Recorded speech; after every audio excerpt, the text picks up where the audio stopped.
Hi everyone. Today I'm doing a little bit of a project, small project. I'm going to assemble a 6502 based retrocomputer, designed by a guy who goes by the name of Rumbledy Thumps on YouTube. I'll put a link down to his channel and to the relevant articles, relevant videos in the description below. I grew up with 6502 based microcomputers in the 80s, just like many people of my generation did, and have a definite fondness for them. This particular design is really nice. It's very simple, but really quite powerful, and the reason for that is that although it uses a 6502 as its main processor and some dedicated support chips, it actually uses Raspberry Pi Picos for VGA color graphics, something that was just unimaginable back in the 80s, and also for I/O, memory management, and the like, giving us a lot of capabilities that we never had, and that includes the ability to be able to support USB devices. So here's the circuit board. I've got 7 of these because it's as cheap to get 5 of them is what I ordered, although it came with 2 spares from China, and these were made and delivered within 6 days. 2 days ago these left the factory in China and arrived yesterday, which I thought was pretty incredible. So we've got a number of passive components to solder onto the board, some sockets, some connectors, and then some ICs to plug in, and we'll see how it goes from there. So the first thing I am going to do, we always tend to work in terms of height as far as assembling a PCB like this is concerned, just because of the logistics of actually being able to hold things up. So I'm going to start with the smallest components, which is these small capacitors. These are decoupling capacitors, smaller than I remember them, but will do the job just nicely. And to help get a good fit on the components, I'm going to use this little bending jig. So I put the component in there. I've already worked out which slot's the right one, which is why there are a couple of components in that tray there that are already bent. And all I'm going to do is I am going to take these one at a time, and I'm going to insert them into the board for the component positions labelled C1 through C9. So that's C1, may as well do them in order for the excitement.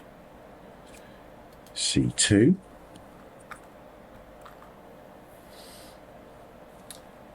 okay, so we've got here's C3,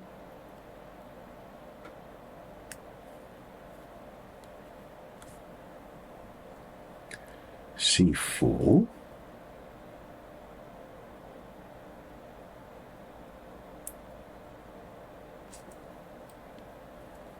to bend some more. In fact, I'll bend all of them.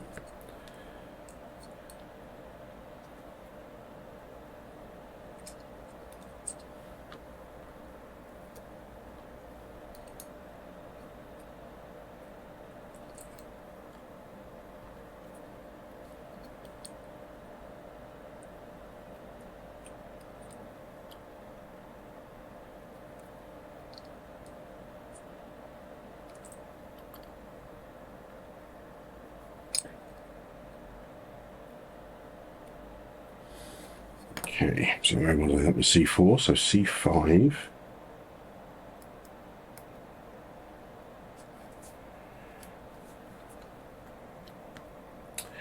C6.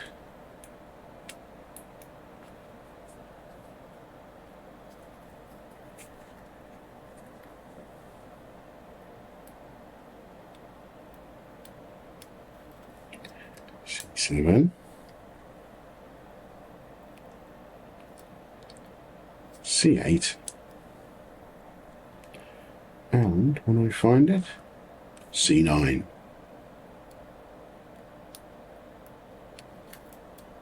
Okay, so they are in and will hopefully stay in while I turn the board over. Apologise if there's any fan noise. I imagine there might be. This is my homemade solder fume extractor, which of course has got a fan on the back, and then that's been powered from a power supply that's also got a fan on it as well, so it might be a little bit noisy, but fingers crossed. Right, so we'll quickly solder these caps in here.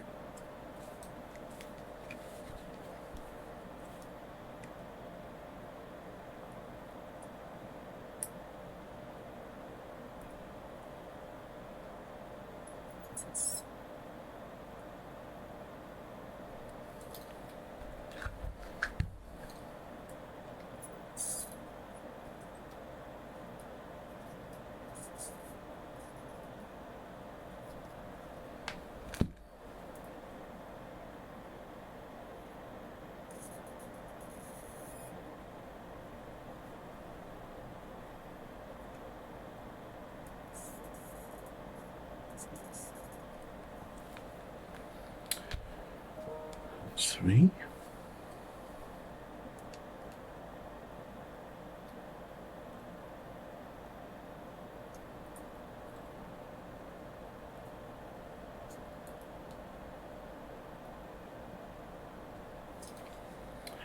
Four.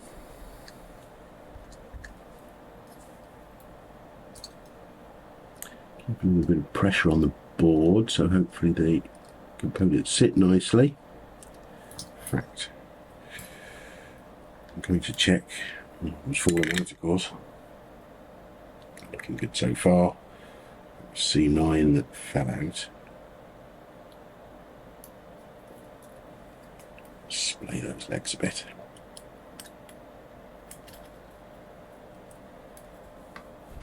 Oops. Oh wow.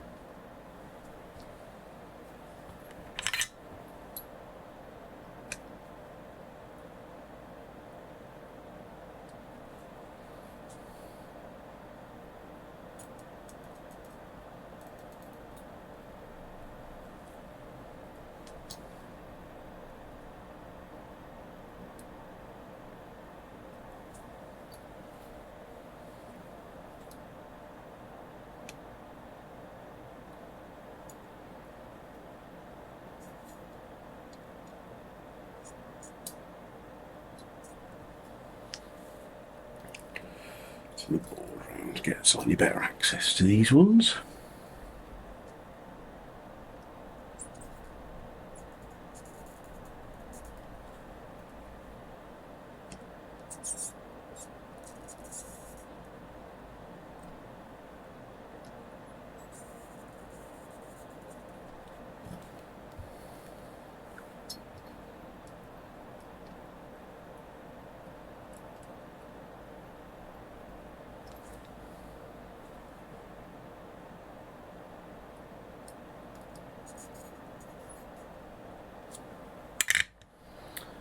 Okay, I think that's the last.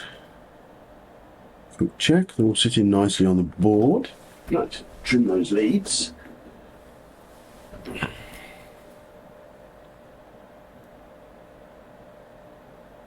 Cursory inspection looks okay. I'll give it give the solder joints a more thorough going over later on.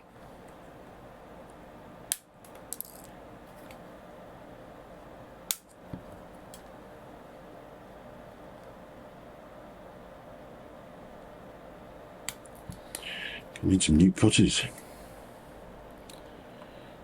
I'm trying to cut pieces of wire that are a bit too thick with these.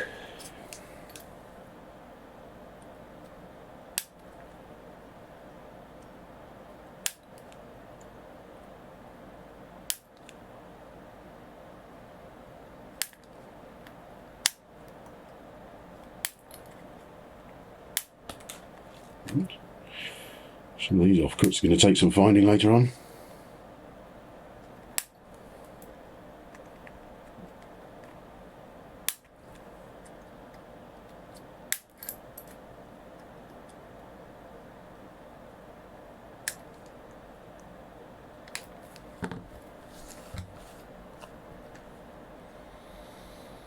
Okay. All the little bits and pieces.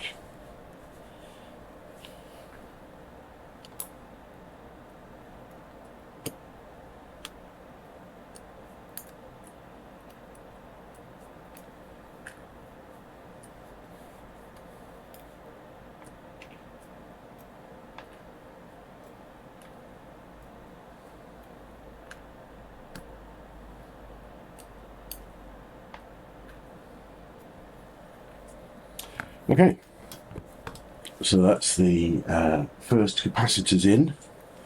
Now we'll move on to the resistors. They're the next in terms of height. Now, really nicely, one of the things I love about this design is that the values for each of the individual components is printed on the bottom of the board, so I don't have to refer to reference sheets or anything to work out what goes where. I just need to know what the value of the resistors are. Now, I could work it out by actually reading the bands, but my eyesight and my memory are failing me these days. The easy way is to keep them in the bags that they come in, because these bags are labelled up with the values of the individual resistors. These ones are 1K resistors. So I am going to bend those, and then purely with reference to the bottom of the board, I can see now. The trick will be, yes, there we go. Getting it in the right holes. So bend these couple.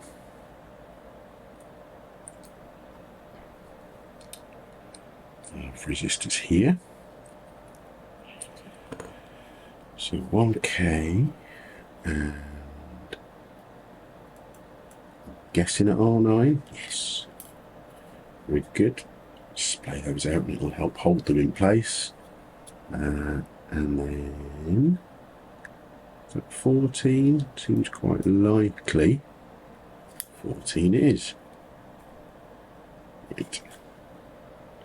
Now, let's get the next bag. And the next bag I'm picking up is 47 ohms. Okay. And I have 4 in my bag, which means that I need 2 for the design. I mostly doubled up on components when I ordered, just in case, except those 1K resistors that I was just using. For some strange reason, I slipped up when I placed the order and didn't double the quantity that I needed for those. But never mind. As long as everything goes to plan, it's fine. And I'm sure that if I'm short a resistor or 2, I can find what I need elsewhere. So those are the 47 ohm resistors. What's next? Next is 100 ohm resistors. 4 in a pack. So again, I'm assuming I need 2.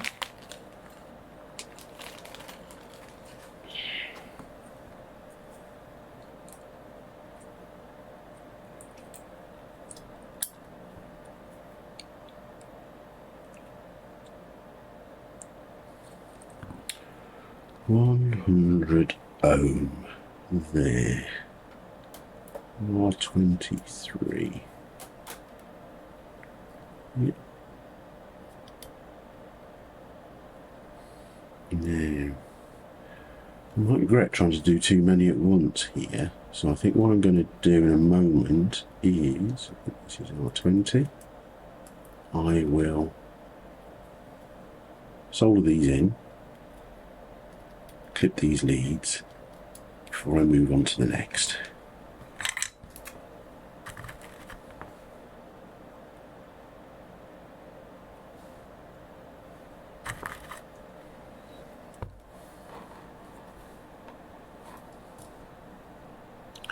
Put a little bit of pressure on the board just to make sure that the components are seated nicely the other side.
Nearly there.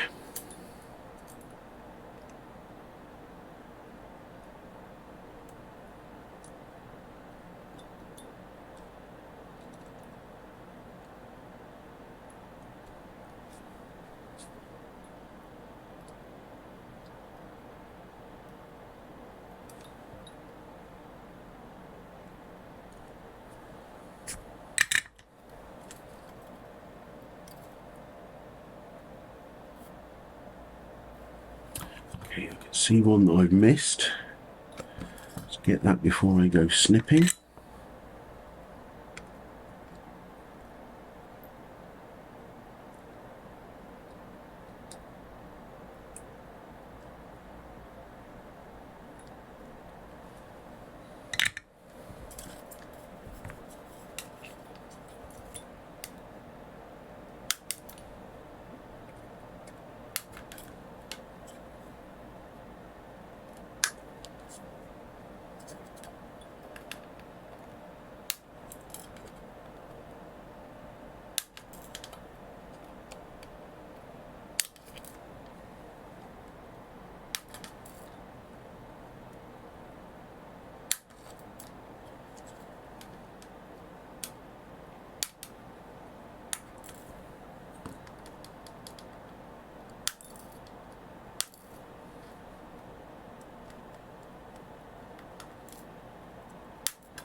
Okay. Later on I might want to even up those leads a little bit. Just to improve the aesthetics a bit.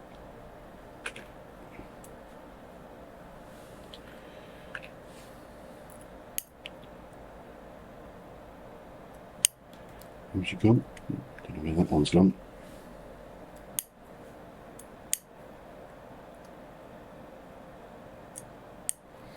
Right, let's try and do this a bit more intelligently now by actually picking the right resistors.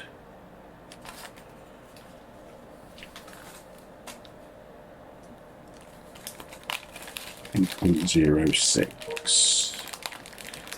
So I initially want 3 of these. I'm going to do these in 2 banks this time. I think that might make it a little bit easier. So it was 8.06. That does mean I'll be coming back to that bag later on.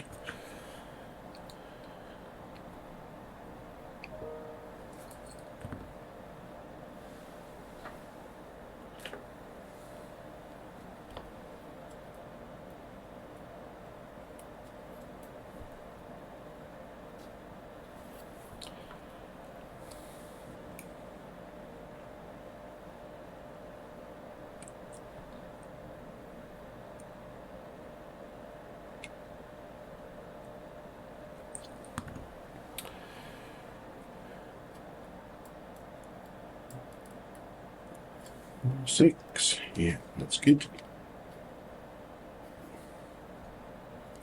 And R11. Okay.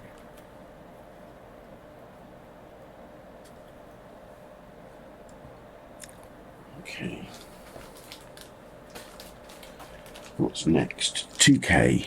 Yes, 2K. So I want 1, 2, 3 of those.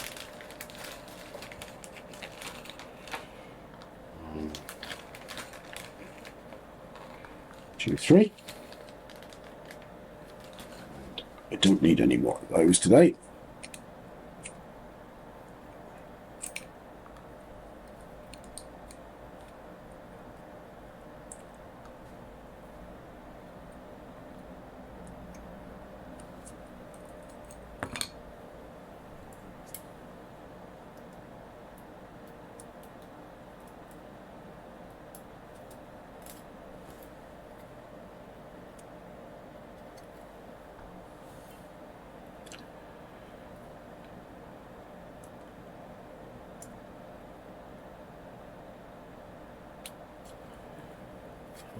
Eight.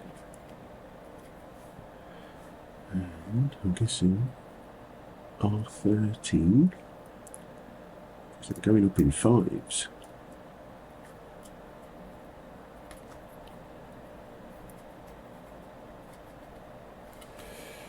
Okay, what's next?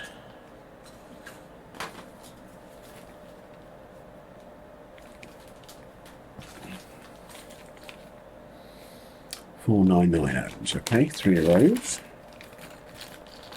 Oh, just realised I've only got 3 of these as well, so I didn't double up on the 499 ohm resistors either. And this means that if I want to build another one, and that's the idea, is so that I can build more than one, then I will have to find some more resistors, at least. Hopefully it's just resistors that I'm short of.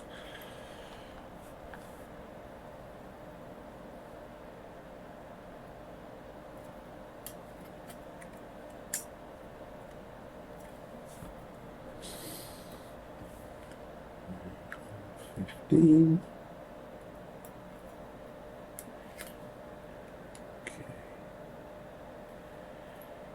Right, I think we're just after 3 4.02K resistors.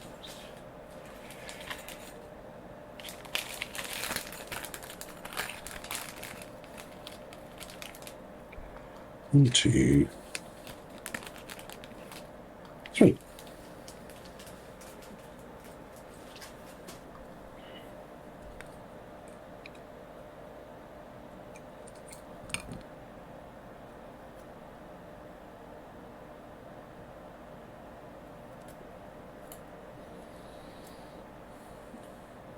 It's quite strange doing a board with entirely through hole components these days. I actually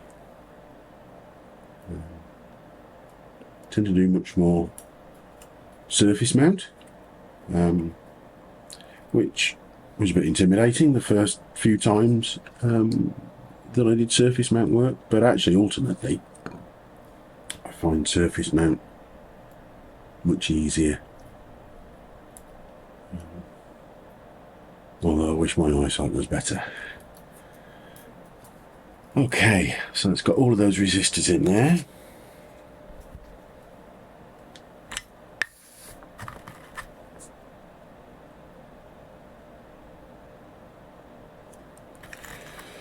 Re-tin the bit.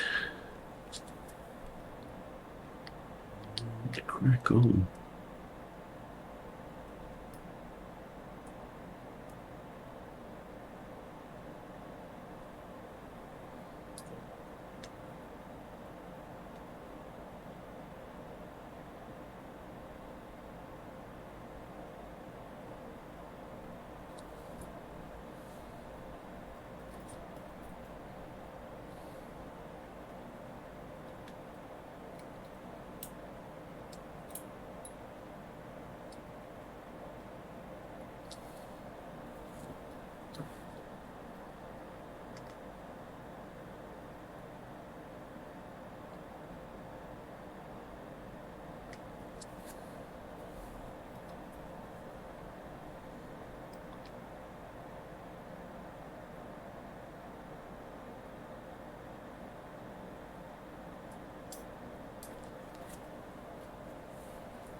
Okay, that's the last one for that side. Snip these leads.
So again, get rid of all of these snipped leads. Go into my snipped leads collection, which well comes in handy occasionally when you need a short wire link. Having said that, I think I'm going to have more than I need after this. Okay, right, so just a few resistors to go. What have we got? We have got 1.8k, and I need 2 of those.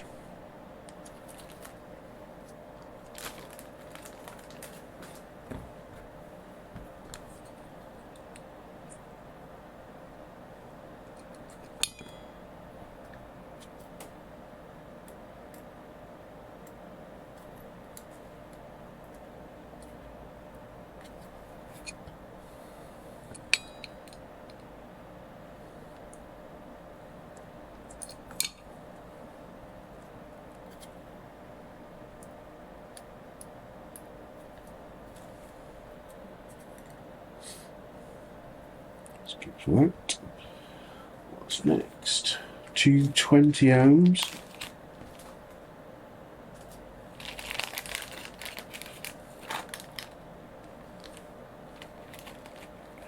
The worrying thing is I also need some 100 ohm resistors, and I'm not seeing them at the moment.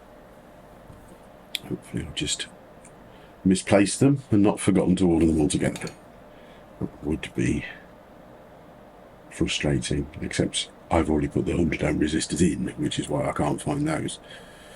Right, this is why it pays to have a rather more methodical system.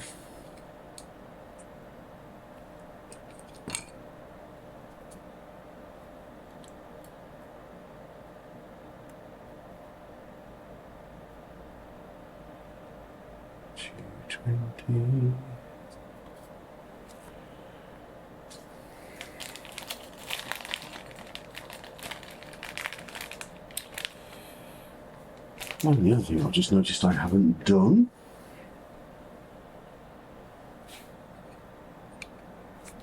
is the capacitor missing. So I'll just get the wrong value resistor as well.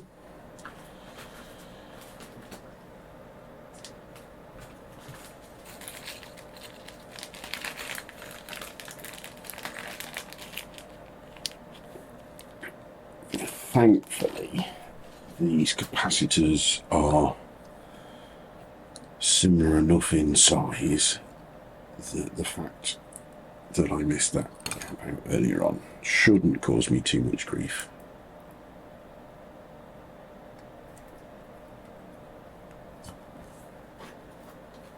So let's get another capacitor.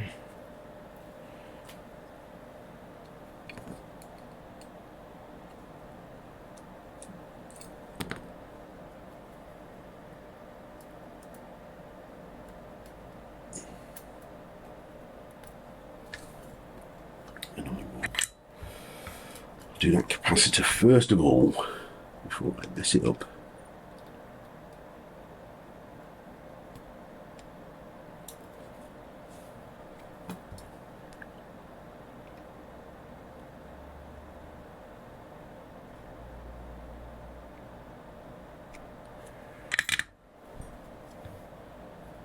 Okay,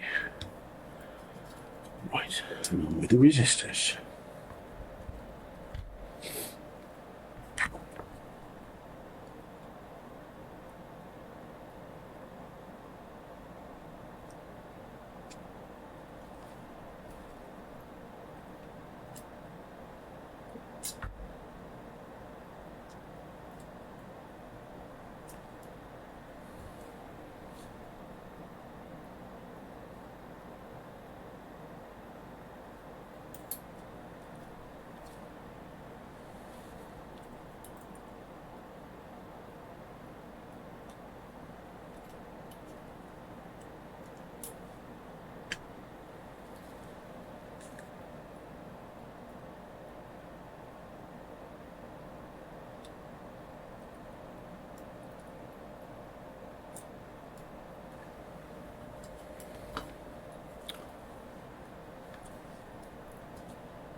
Okay.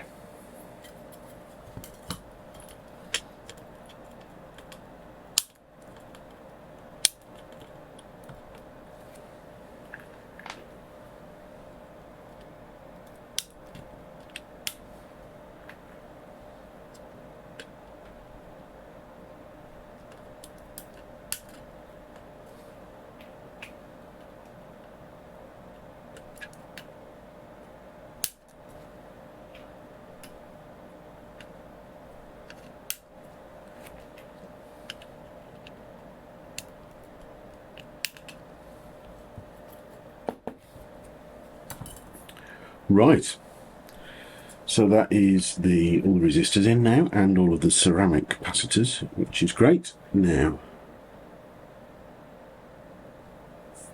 the next thing I need to install is the IC sockets.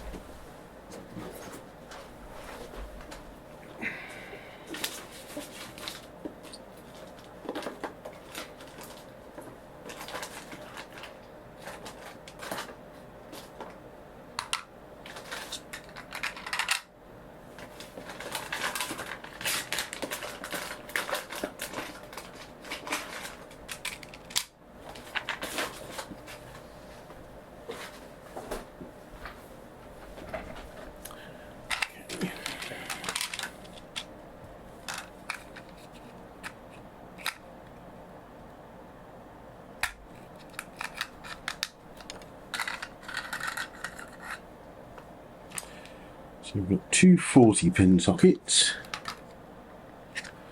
Of course, I've doubled up, as I mentioned. And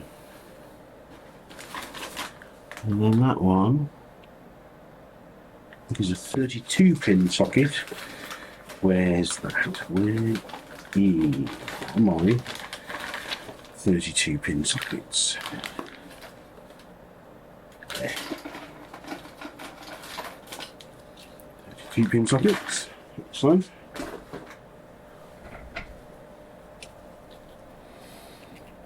One of those. And then I'm going to quickly count the pins for 14-pin sockets.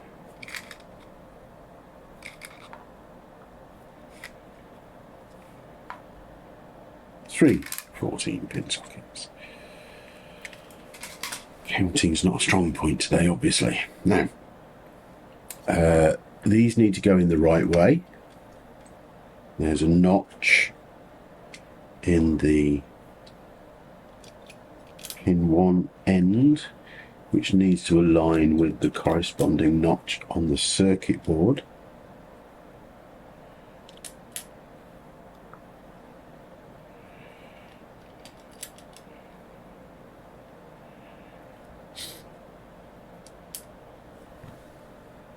Okay, yeah, I've got the challenge of flipping it over. So let's do this. Yeah, that didn't go well, did it? Let's try that again.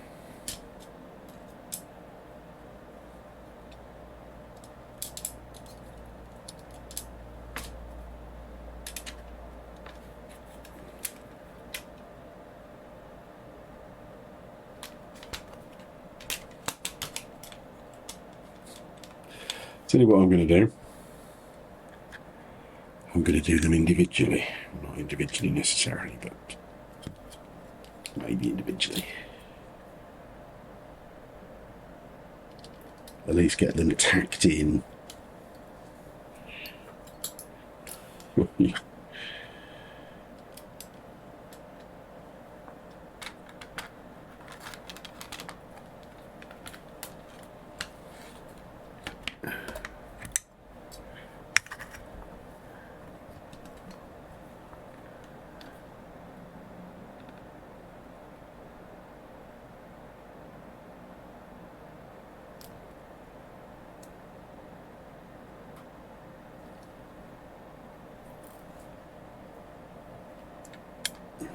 It's flat on the board. I think so. And we'll just tack in opposite corners. just to make sure it's not going anywhere. That's fine.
And the last one.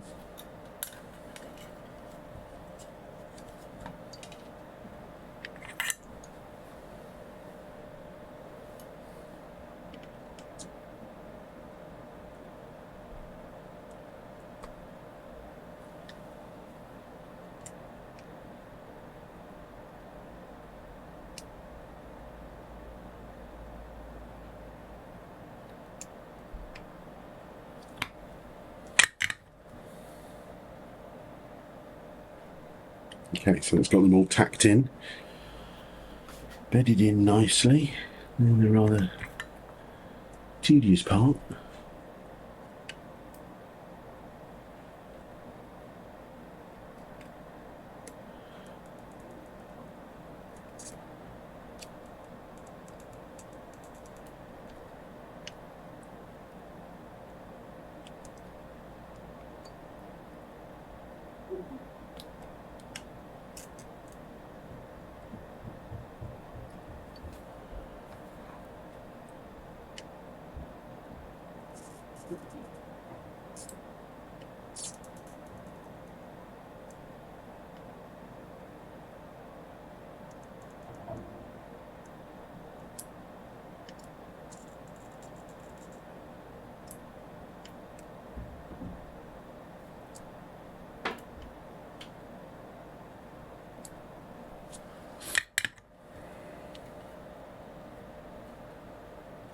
Okay, that's all right for that.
It's okay at first glance.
Okay. Bit of a marathon. Okay, going to have to check those over with the magnifier later on, just to make sure they're alright. Can't see anything obvious at the moment, but then I can't see much anyway. Right, and I'm going to take a break there for a few minutes before I come back to put the rest of the connectors on. Okay, I'm back. Right, let's get these headers soldered in. So there's a header for the GPIO pins. These are IO pins that are left available for some as yet unknown use. Same trick as before, just tack it in on the corners to start with,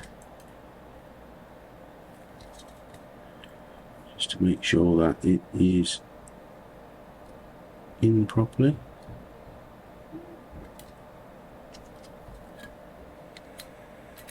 Looks fine.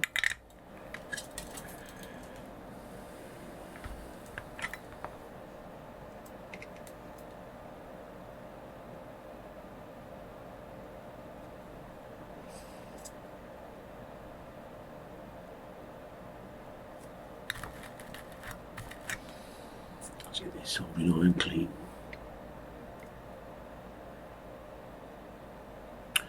I feel the need to switch to some magnifiers.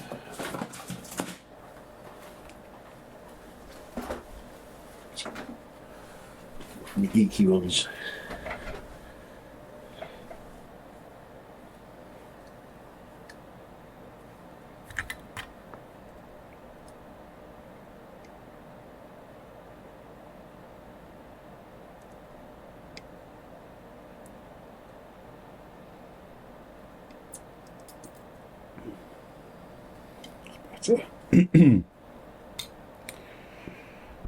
Even the close vision is not up to much these days.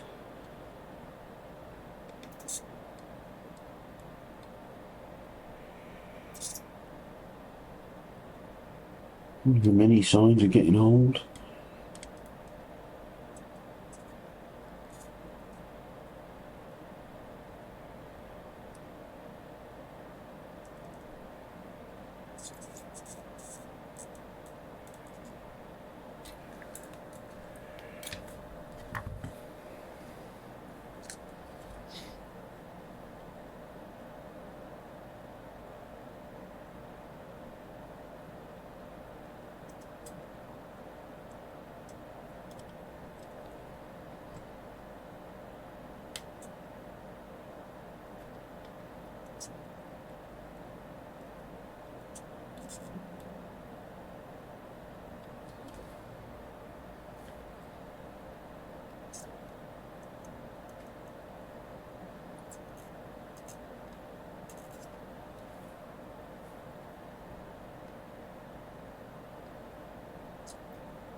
This connector is for something called the PIX interface, which is a high-speed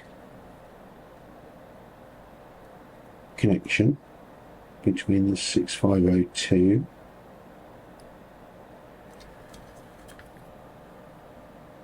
and the Raspberry Pi Pico that's responsible for the VGA to give us much better graphics performance.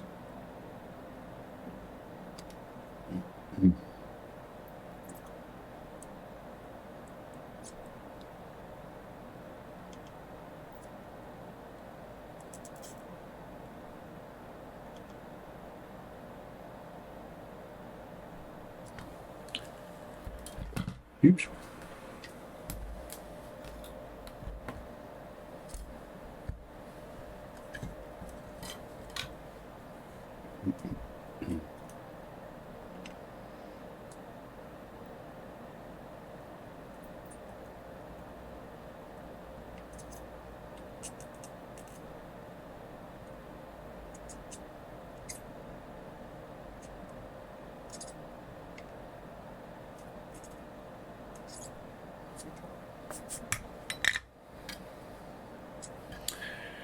Okay, now these ones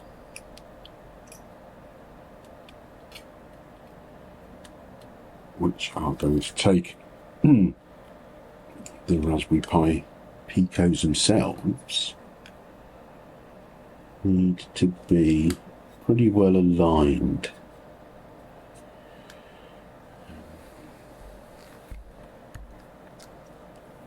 The first one's actually quite a firm fit in here, so it's kind of holding itself in place quite nicely, which is good. But I'm just going to tack it.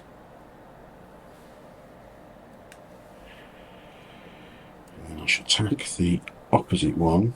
Trying to hold it flat against the board while I do it.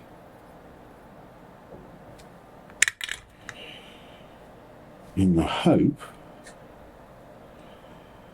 that it is perfectly aligned.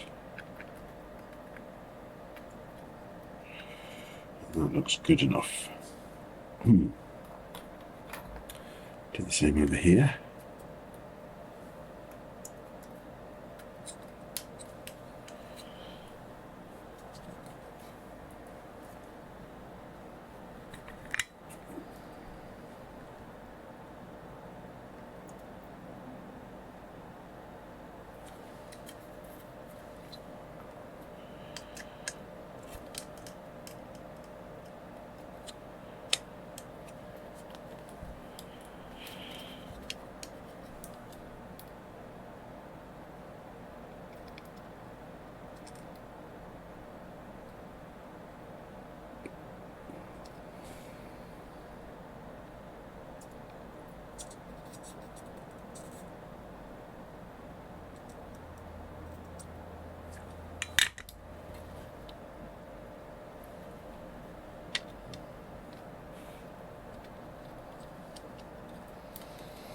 Okay, that looks good.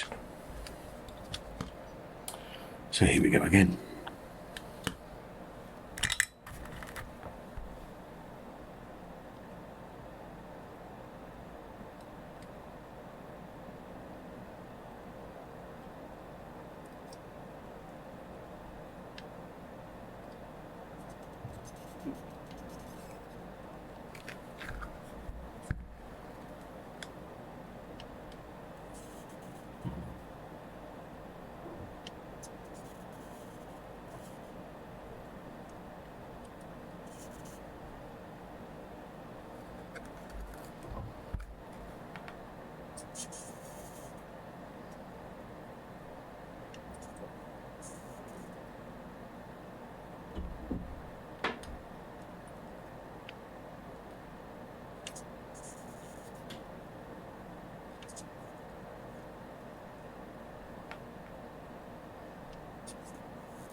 Whew.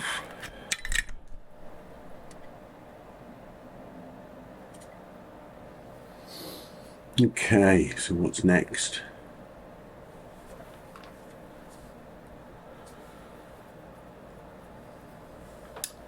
Button, jack, and then the horrible bit.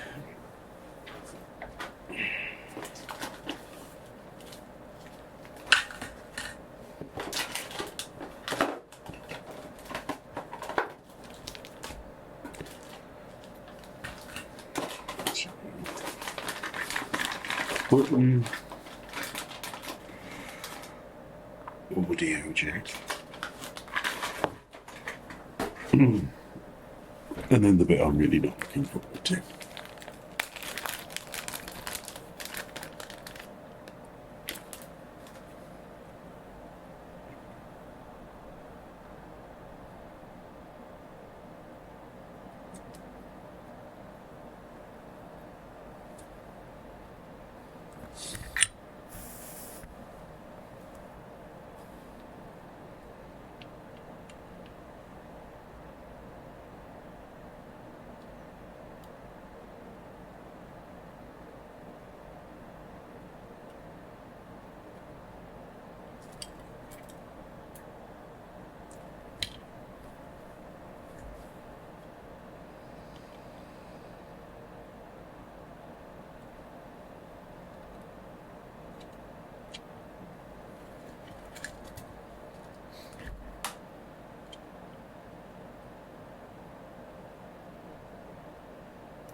Looks nice and easy.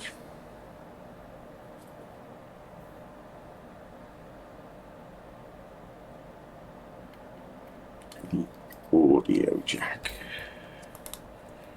Yeah. Interesting thing here is that because this isn't got it strictly in height order, this is a bit low. So what we'll do here is not use that. Just do it the fiddly way.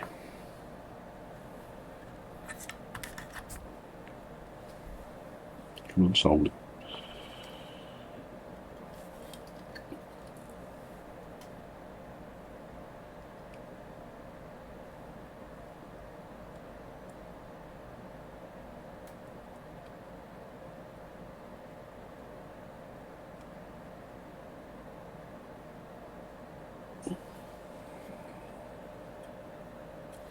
Right, I've got a little bit more solder on there in a second.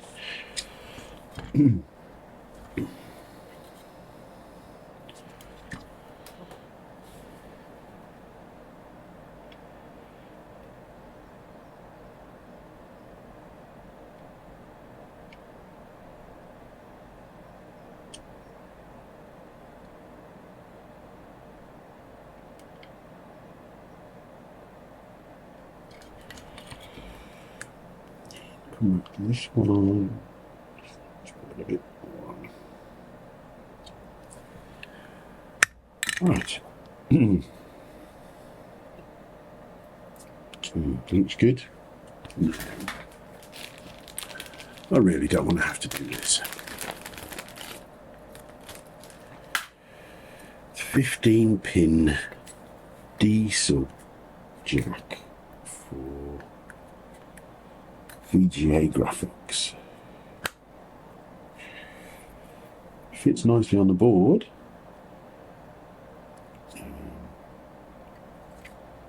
But the potential issue here that I have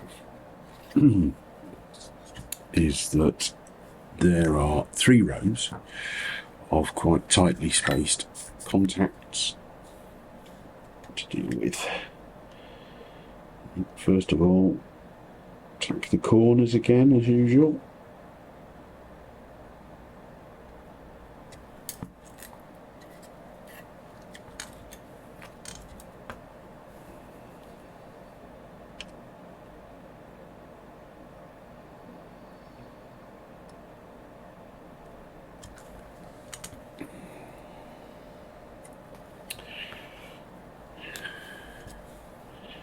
This may well be fine, but wish me luck.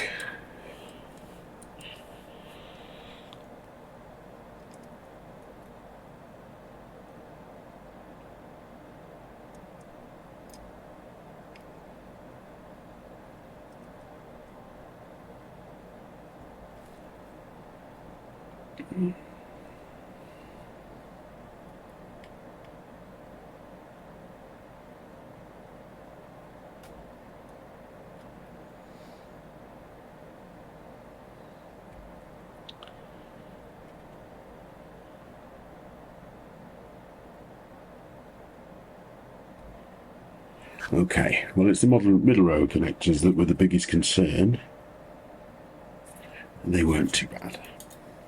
So hopefully the rest will be a breeze.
Well, big surprise.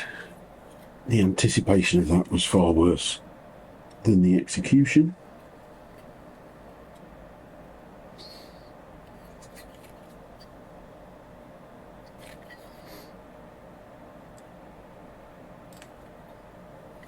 Okay. And then 2 capacitors left.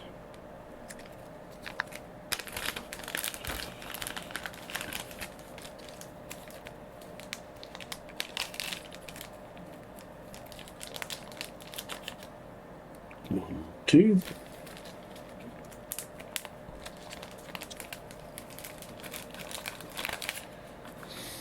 So you may be wondering why I've not installed anything on these pads here. I think that's a hangover from some previous way it worked, but actually the Pi Picos I've got don't have corresponding pins underneath. And I believe that they're no longer required. Rather than putting them in and not using them, keep it simple and leave them out altogether. Okay. Bend these out and they hold themselves in place. Yeah, I think that'll be alright.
Excellent. And basically, unless I've got anything wrong, that's the actual circuit board populated.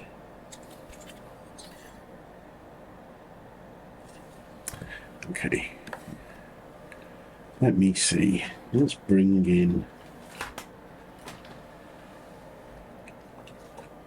this digital microscope.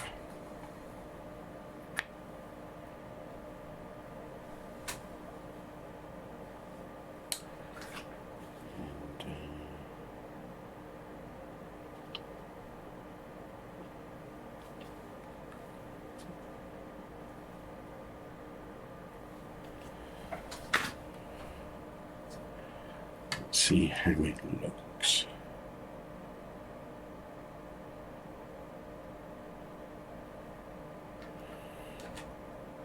Just the light, so they're kind of grazing across.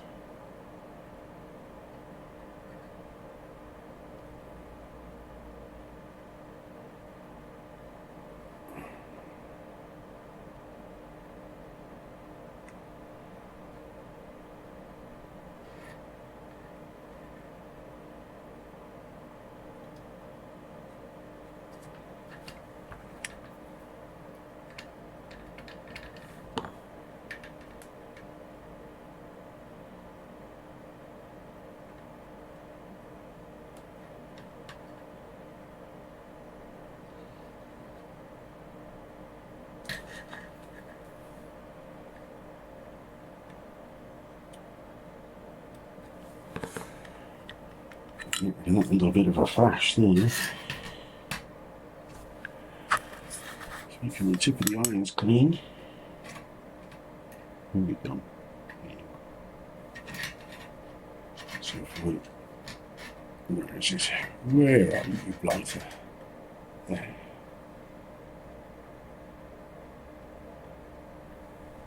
There we go. We just clean them up.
Not really easy to get some of these under the lens.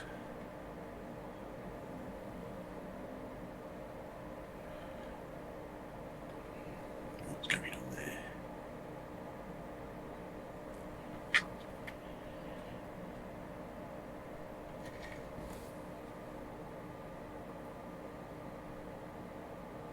That looks okay.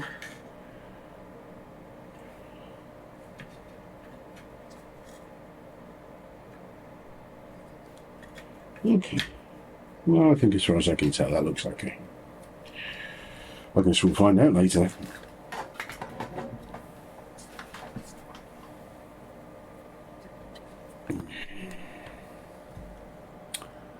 And that's where we'll leave it for now. The next stage is to connect up the Pi Pico that handles VGA. Make sure that works. Then we'll plug in the other Pico. This is the interface adapter. And then if that's all right, we'll plug in the rest of the chips. They're all CMOS chips, so we need to make sure that I'm taking sensible ESD static precautions, but that's fine. I've got a wrist strap, I've got a grounded mat under here which I'll switch to before I plug in the ICs. But in the meantime, it looks quite nice, doesn't it? Right. Hello again.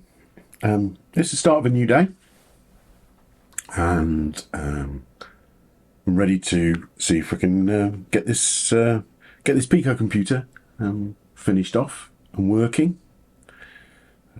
And yesterday assembled the basic board, all the passive components and the sockets and connectors on the board.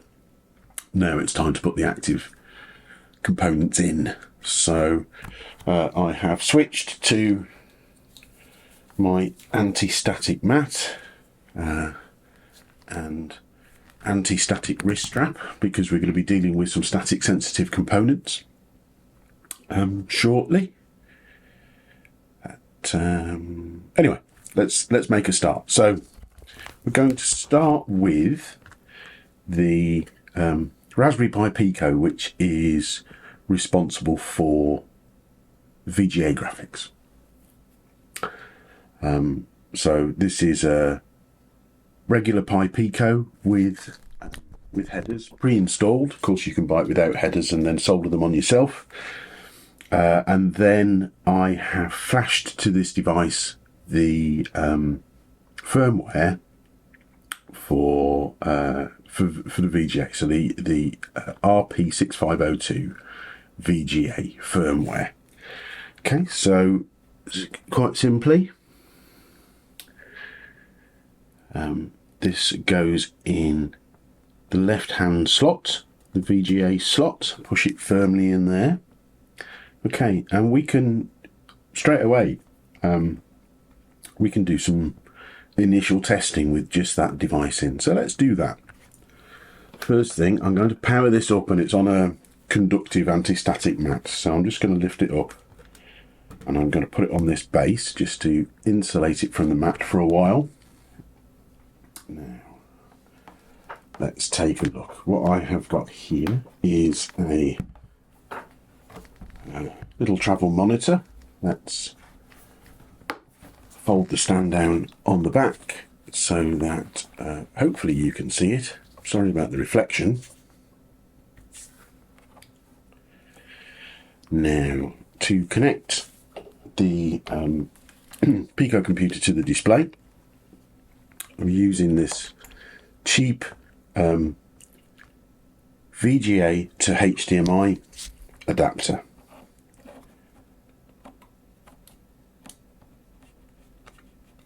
I don't think I've got a monitor that takes a VGA connection anymore these days. So just screw that gently in there. That's good. And then all we really need to do, I think, to check it, is to power up this Pi Pico. And excellent. So we have success. I don't know how well you can see this.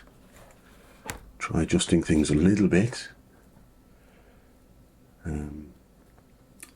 Right here in this upper left hand corner, there's a flashing square box, flashing square cursor.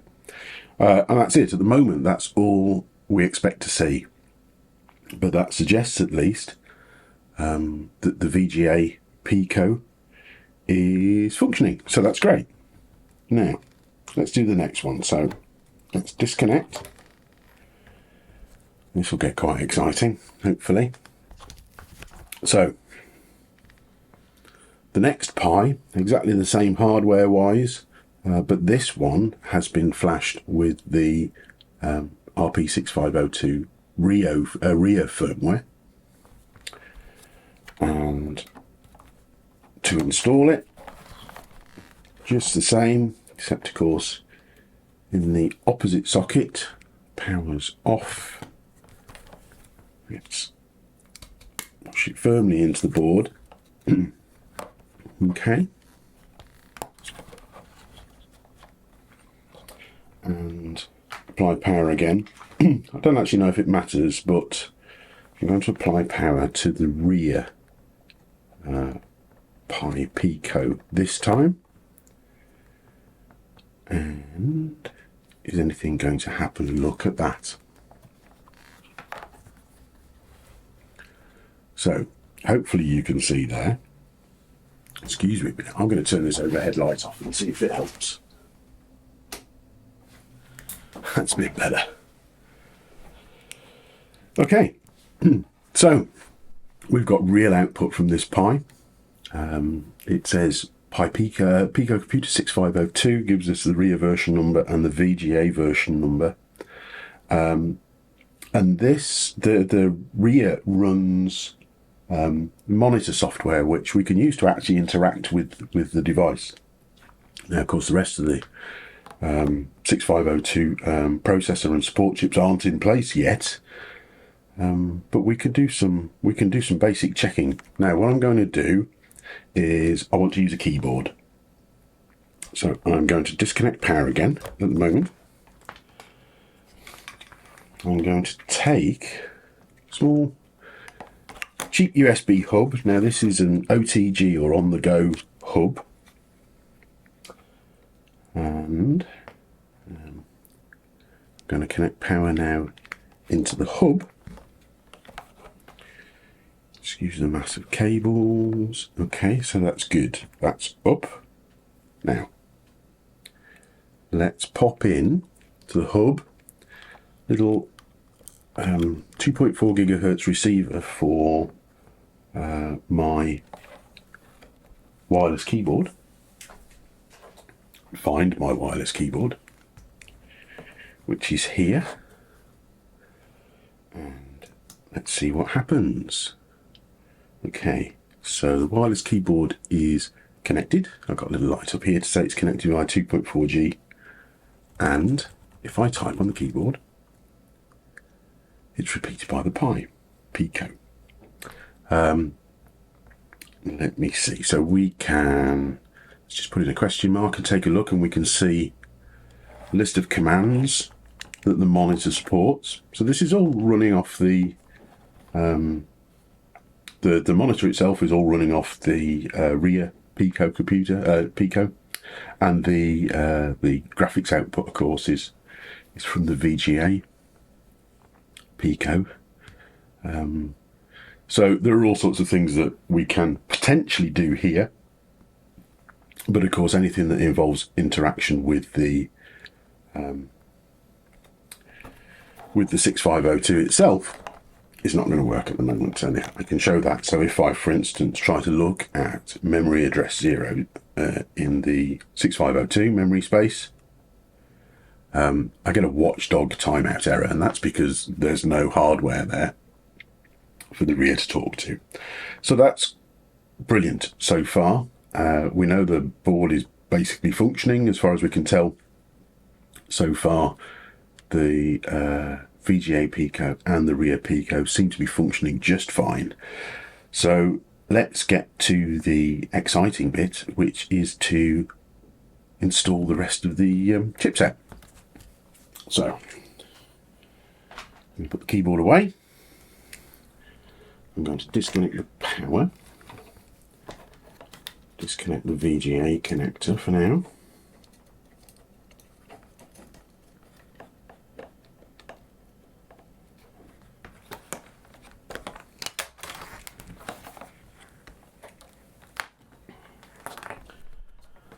Move the monitor out of the way, make a bit of space. Move out of the way as well. Reconnect my wrist strap to the earthing point. Okay, so now I have to take good anti-static precautions. So I'm going to take this base off the bottom so the board itself is actually on this conductive mat. So I need some integrated circuits. Of course, these are doubled up. So this one is, I think, the 6522. So that's the VIA versatile interface adapter chip. This is the 6502, which is the processor itself.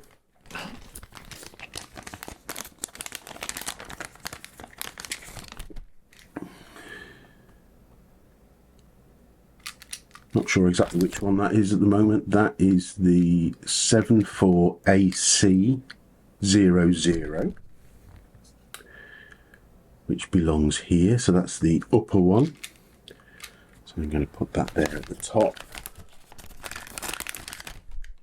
We have memory chips. Now, the way this is configured, the device uses 64K of memory, but actually these are 128K chips. The reason for that is it's just cheaper.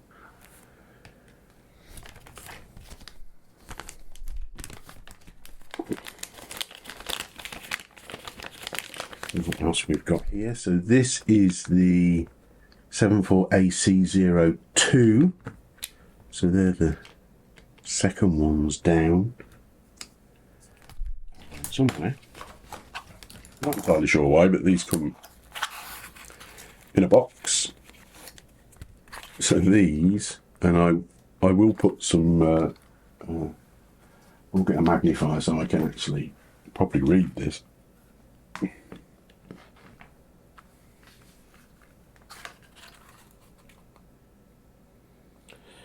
They're the 74HC30s, so they belong in this bottom socket here. So let's get a few tools together that might be useful. These are potentially unnecessary, but might make it slightly easier to fit everything in. And this is a useful chip. Typically the legs on the ICs are splayed out a little bit.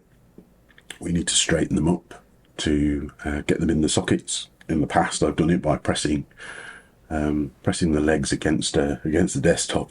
But these are static sensitive devices, so I want to be a little bit careful with them. But I'm also trying to do a proper job, so these are cheap enough. So we'll try and do the job properly. So let's start with the top one here on the right hand side, the 74AC00.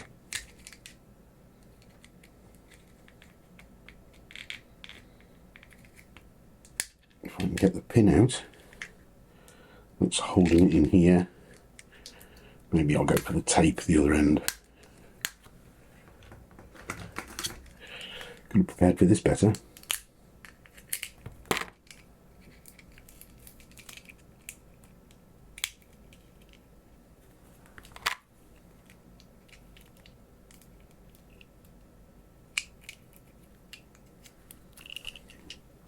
So we just want one, of course, because if you remember, I've doubled up on almost all of the components, except the ones that I failed to double up on.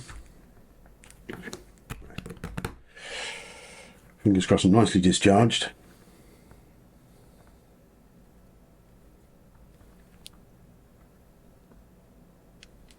So you put the IC in the chip straightener, leg straightener, and just squeeze.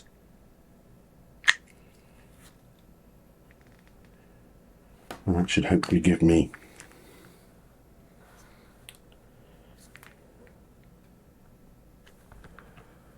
some nice square legs. Triple check that we're putting it in the right place. Gently in the socket. I'm sure it would be far easier just to press this straight down, but I don't know, I've not used these CK style chip inserters before, so let's give it a go.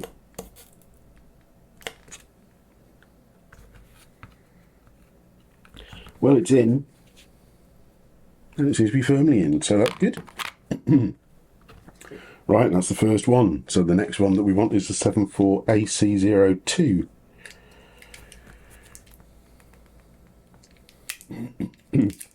As you can imagine, I'm working my way up from the least significant and maybe cheaper ICs to the more expensive ones.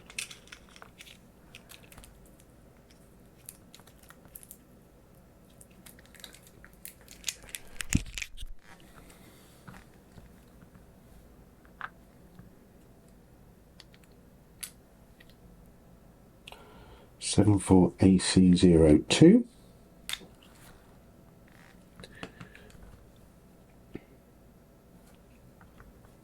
Absolutely triple check. Check that that it's in the right direction. Yeah, I'm going to find with these smaller ICs that it's actually easier just to press them in by hand, but hey, I've got a tool. Let's at least try and use the tool. Okay, that's 2 for 2. Next one, 74HC30.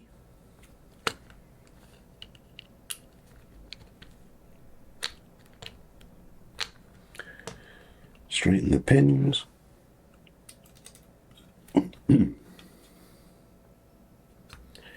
Absolutely double check.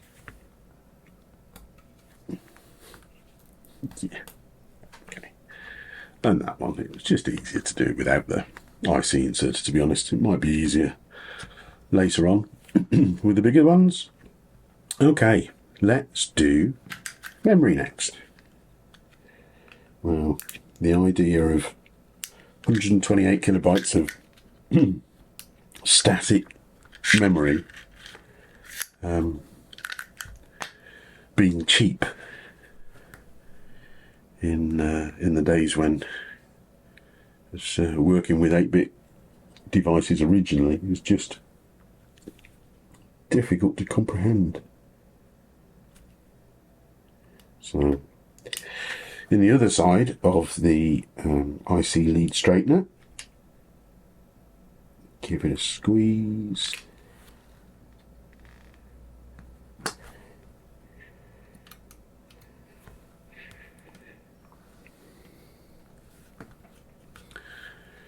Making sure that the IC leads are pointing in the right direction. That's actually for I think a 24 or 26 pin device. This one's designed for a 40. It should do nicely, just spreads the load a little bit more.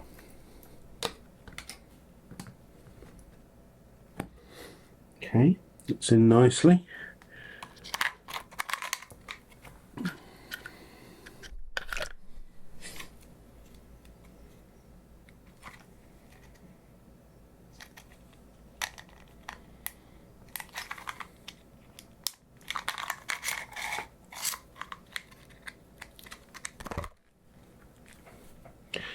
Now, check carefully.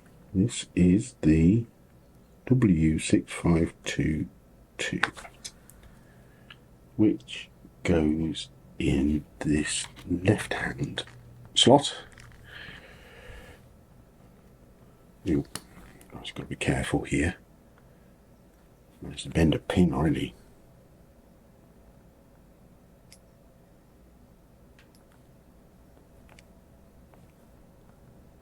I was a little bit careless taking that out. I don't like handling pins of static sensitive devices. I've never blown one up, and I don't know if that's really because they're more robust than I fear, or whether it's just been an overabundance of caution in the past. Of course, when I was originally dealing with these devices, they were almost always TTL, not CMOS. And TTL devices not sensitive to static, so only ever really needed to worry about mechanical damage, physical damage, or over voltage with those. Okay, looks to be seated fairly well.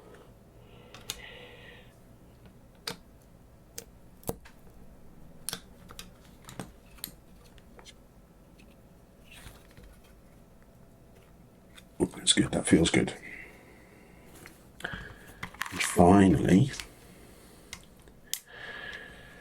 to the star of the show. I'll have to bend things on this one. The processor itself, the 6502.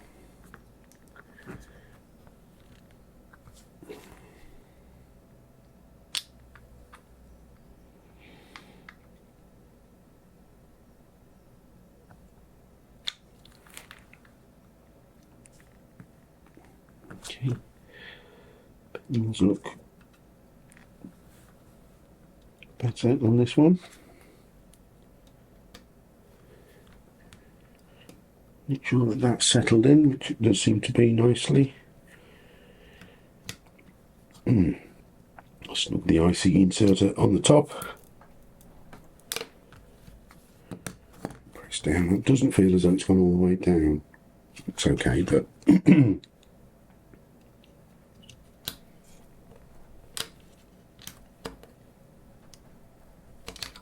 think it has. I think it's so much easier installing them with the IC inserters that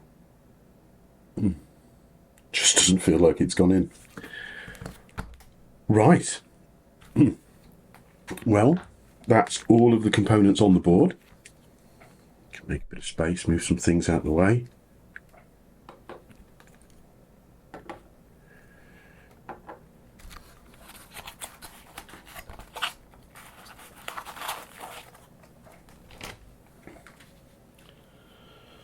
So now's a moment of truth.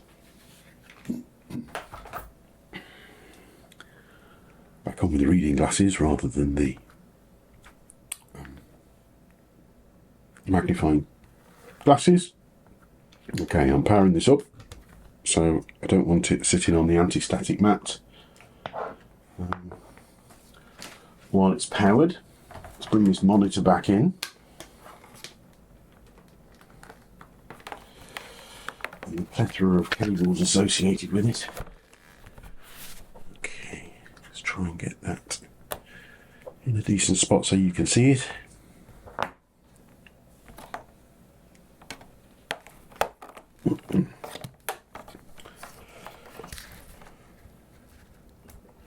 So well organised. Okay.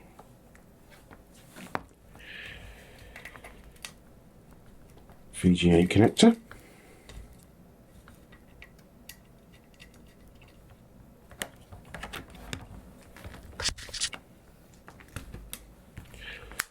Straighten up this HDMI cable a bit. I'm fighting it here.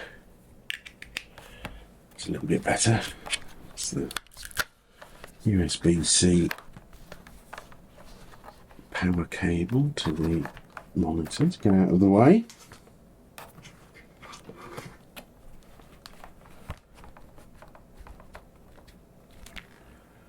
Okay.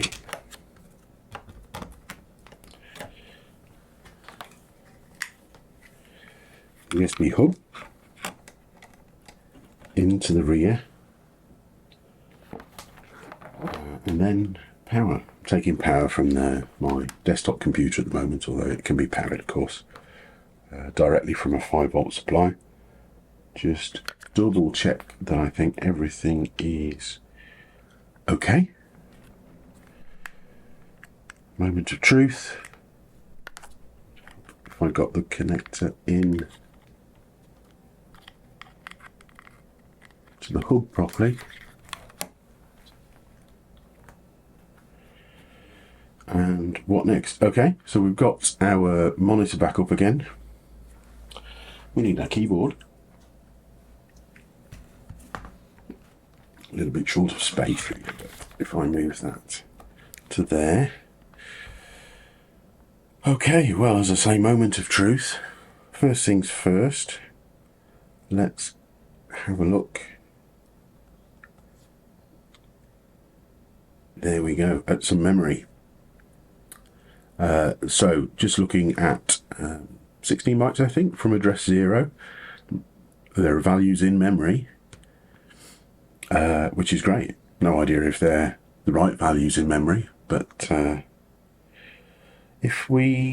take a look at the very last page. So if I look at FFF0, this is the last 16 bytes of memory. And this is where we have the 6502 vectors. So these are the memory addresses that the 6502 will use to direct to the relevant areas of runtime to run code when it resets, and the like. So the question is, what do we do next? If I have a look at the available commands, let's have a look at, let's type status, and to see, it's really telling us about the status of the RIA. And the most important thing at the moment is that it's telling us that we've got a keyboard and mouse connected, which of course we have. So what we need to do is to get some software on this device. So what I'm going to do, on this USB stick, I've just got a sample program. I've not looked at it, but it's called Paint, so I can guess that it's something related to graphics. It came with in the same zip file with the firmware for the Picos. So let's see what happens. This one of the features of the firmware on the RIA is that it has support for USB mass storage devices. So if I plug that in, if I type status again, let's see. What have we got? So now it's telling us that we have a 2 GB, this is one of my old ones, flash drive installed. And if I type ls, I can see the contents of that drive. There's a folder called old, which is where I just moved everything that was already on this drive. We've got the 2.uf2 files here. Those are the firmware files for the Picos. And then the bit that I'm interested in here at the moment is paint.rp6502. So let's see, how do I actually get that on? I think load paint.rp6502. Well,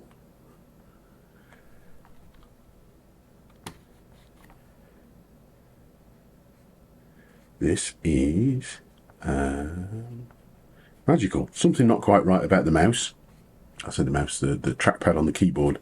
It's only working horizontally, which is going to prevent it doing anything useful, I think, at the moment.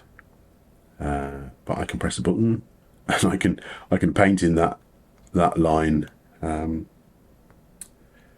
single line, which is completely useless. But this program is a 6502 program running on the 6502 processor. The program is running in memory, this 128k memory chip here, which is accessible from both the Pico and the 6502. And what else is there to say at the moment, other than the fact that obviously I've got to diagnose the fact that the mouse itself isn't recognizing the movement in the y-axis. But that is real 6502 code running on a real 6502. Fabulous. Okay, I'm going to pause there for a little while, do a little bit of troubleshooting, come back and I'll let you know how I get on. Okay. Right, well, welcome back. That really didn't take very well to get sorted. Switched to a different horrible cheap keyboard and an ancient Dell mouse in place of the wireless keyboard that I was using. And you can see now on the screen that when I move the mouse pointer is quite happily following me. So I can now interact with this demo paint program in a rather more meaningful way. So I can move this control palette. I can select different colors. No idea what the actual controls are for this or how you might draw shapes or anything like that, but that doesn't matter at this point in time. You know, I think I'll probably still stick to Photoshop if I want to do any serious image creation or image editing. But you know, this is quite incredible, really, compared to when you consider what we had. I mean, you know, if you were lucky enough to have a mouse, for instance, for your 8-bit machine back in the early 80s, then yeah, you could do this kind of thing. But to have it up and running so quickly, no faults either, as far as I can tell, using such a minimalist design, exploiting the power, of course, of these Picos. But I think that I am really happy with that. I think that's really good progress. Everything's working fine. Now I need to sit down and work out what I'm going to do with this. Not entirely sure I've got any serious uses for it, but one of the things I like about this particular design is that we're not limited to, for instance, BASIC that would have come on equivalent 8-bit machine back in the day. We can install BASIC on it. There's a variant of BASIC available called EH-BASIC, which I will try. But there is also support for developing software for the 6502 using C or C++ now, which is great. You know, it's a long time since I've done anything significant in BASIC, but I've got a lot of experience in C and C-based languages, and I think that's where I will primarily be be playing. So great. I will leave it there. Hopefully you found this useful. I mean, you can see Rumbledy Thumps assemble one of these devices himself on his YouTube channel, link in the description. But I thought you might like to see somebody a bit greener around the gills assembling one for the first time. I promise you this is the first time I've tried this. I shall be making at least one more when I've picked up the few components that I forgot to double up on in the order, and see what interesting things we can do with it. If I find anything significantly sufficiently interesting to share with everyone, then I'll record another video and post it online. In the meantime, thanks for watching if you made it this far, and yeah, thank you.